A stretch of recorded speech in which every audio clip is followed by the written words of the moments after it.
Hey guys, welcome back. We're going to talk about the Ursa Mini update, the 4.0. Yes, the beta, so there are some issues. Let's talk about them. So first off, you can see there's a whole new setup here. So I'm just going to kind of walk you through stuff. So it's really nice, like formatting your cards is really easy now. Picking between the two cards, super easy. Love that. Focus peaking up here, everything, it's super intuitive. You know, you want to change your frame rate, bam, you can change it. It's actually really nice. You can just turn this on, it'll automatically up it to 60. Now the one thing I wish they had, that when I first saw this I was like, oh crud, it's all set up wrong. I don't want my meters. I want to see, like, there's no codec here. So you have to go into the menu, go into monitor, and then you can sit here, codec and resolution. But then you lose your audio meters, so that's just one thing to note. One thing I wish they had is touching this would bring up changing your codecs, but that's unfortunate. The one thing I love that they added, you actually can record 4.6K in ProRes now, which is awesome. You can also do 3K anamorphic, which is super great. And you can now do 2K, 16:9, 120 frames a second, which is awesome. Before you had to shoot RAW for that, you can now do it in ProRes HQ. So I can come here now, go to my frame rates. See, it's only going, why is it only going to 60? Oh, right, it needs to be windowed. 60. Windowed, there we go. There, now it's windowed. And then you can go 120. So that's pretty great. Yeah, it gives you a lot more options as far as like codecs, your RAW versus your ProRes. It looks like they have DNX HR, probably in a later update, but right now you can't do anything with it. One thing to note with this new update is going to the menus. Like when I first got it, I was like, oh, okay, well, I don't really have a lot of options. Well, each menu has an option to the side, and you can see down here on the little dots, it tells you how many different options you have. So it's just a matter of kind of digging through all your options, finding what you want. One issue I had when I first got it was detail sharpening was on, and it made my image look like crud. So just make sure that's off because it will ruin your image. I don't even know why they have it there. It's not for me, but maybe somebody likes it. And then you can adjust obviously what shows up at each different thing. So your front SDI versus your main SDI, and then you can have an overall look for whatever. One of the things I really like is adding on the front. So if you click on the front, then go over, you can actually have it be a director's monitor that just kind of gives you a little bit of a heads-up display. Make sure that's on, otherwise nothing will show up, which was super frustrating when I first got it. Audio settings are very self-explanatory. It's pretty simple. The setup, this is where it gets interesting. Now the door light, I don't know about anybody else, but I hate the door light, so I always turn that off. And then you have your shutter angle. You can change between your hertz depending on where you are. Color bars, which sure, that's cool. A lot of this is for like working with the switcher, which I don't work with switchers. And then here we have the programmable buttons, which is nice. So you can change your programmable buttons to do different things. The F1 and 2 on the front of the camera here, you can change. You can have it do different presets, change to different frames a second. Now the only thing I've gotten these two buttons to work for in the beta thus far is the toggle on and off. So doing different like display LUTs, frame guides, false color, all that.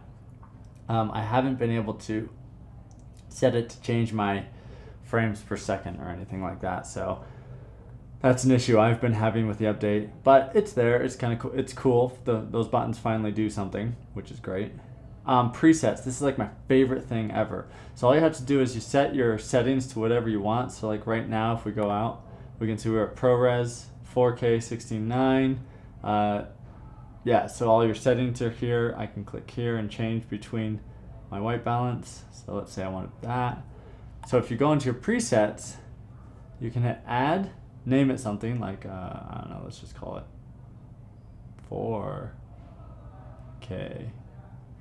HQ. Super cool.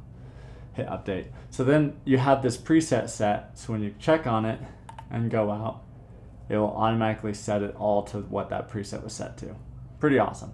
Now, another thing I really like is finally you can do the tint, and I'll do another video on this later about being able to match the 4K and the 4.6K cameras.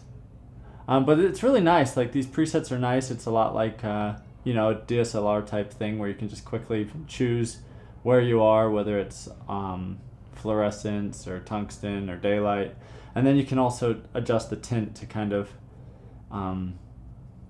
you know, fine tune it to where you want it to be. And then again, if you want, you can save it as a preset and then name it. Now they say you can save up to 12 presets, which is really great. I really love that function. Now this is, I have a declicked iris, but you can click on the iris usually and then scan back and forth, which is really nice.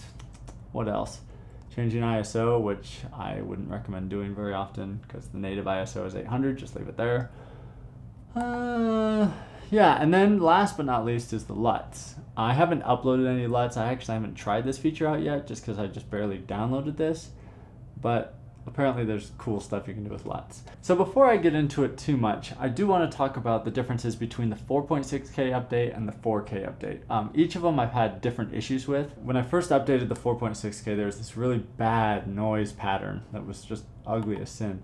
So I had to go here and turn off the detail sharpening to get rid of it, and then it looked better, but it still had an issue. So I downgraded it to the 3.4 or 3.3 update, and then re-updated it, and then it got rid of it. So it was really weird. I don't know what the issue was there, but it's gone now, so whatever. Yeah, so the big difference between the 4K and the 4.6 is this menu right here. Everything else is basically the same, but the 4.6K you get ProRes like HQ, and then different resolutions, like what resolution you want to choose, like 4:1 RAW and all that. So we'll talk about that next. So here we are. This is now the 4K. Same layout, same settings, same everything. One thing I want to talk about though is here. This is the big difference between the two. This is the main difference. You don't have as many options. You have to shoot only Ultra HD and ProRes. You can't shoot, you know, 2K, nothing like that. In RAW, you can only shoot the 4K, but they did add the 4:1, which is nice on the 4K. And then other than that, everything's basically exactly the same. Now, also on here, I wanted to show you something that's really nice. If you want to get rid of this, you just slide up. You want it back, slide down. Really intuitive. One thing that's really important to note, because I have both the 4K and the 4.6, it's super important that you name your cameras, because when you format the cards, they have a new naming structure. It took me a while to figure this out, so I think this is important. So you can come here and name your clip and all this stuff.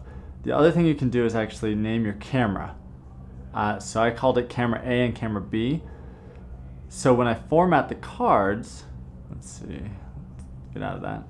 So when I format the cards, so say I come here, I'm like, oh, my 128, see how it puts a B in front of it? So if I format this card, yeah, format, there we go. When I format it, see how it has the B in front of it now? So, and it adds this 008, 005.